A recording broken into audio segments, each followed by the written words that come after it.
दिसतात मला. त्या गावाबाहेरील मसनवटीच्या राईमध्ये त्या पडक्या खुंटीच्या वाटेवर बेडवाट्याच्या डोहापाशी पिसी मावशीचं एक घर. त्या अंधाऱ्या काळोख्या झाडीमध्ये दिसेल एक मिणमिणणारा दिवा. पण जवळ आला तर कळेल दिवा नाही येतो. माझ्या स्वयंपाकघरात पेटलेला आगीचा डोह येतो.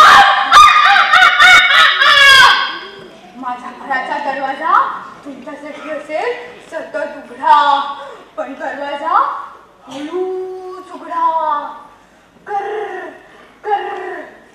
दरवाजाचा हा आवाज मला फार आवडतो. त्या दरवाजातून सरळ चालत या. तिथे दिसेल मी पाठमोरी बसलेली आणि माझ्या मांडीत दिसेल एक काळी काळी मांजर. मनी मांजर पिसी मावशीला फार आवडतात असं काळ्या काळ्या मांजरी. पण पिसी मावशीच्या मांजरी कधीच खात नाहीत उंदीर. त्या फक्त खातात त्या पांढऱ्या पांढऱ्या लुसलुसीत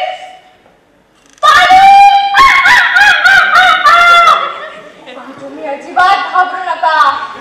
त्या दरवाजातच दिसेल तुम्हाला वर टांगलेला गोल गोल पिंजरा. पण त्या पिंजऱ्यात ना दिसेल मैना ना दिसेल राघू. तिथे दिसेल फक्त एक काळा काळा कावळा आणि तो कावळा फक्त मोठमोठ्याने असतो.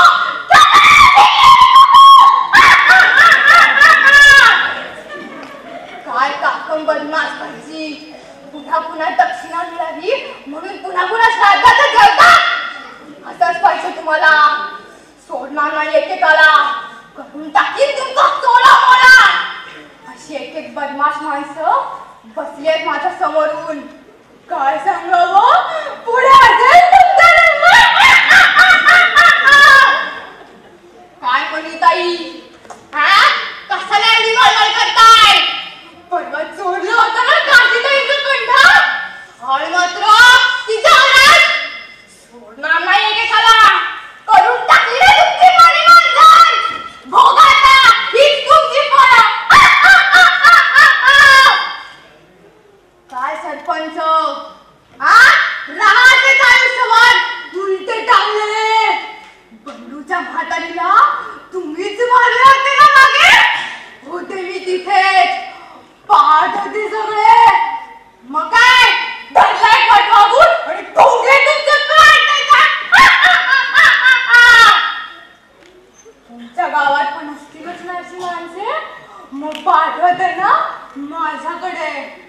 कुठे माहितीये ना त्या गावाबाहेरील मसनवाटीच्या राईमध्ये त्या पडक्या घुमटीच्या वाटेवर बेडवाट्याच्या डोहापाशी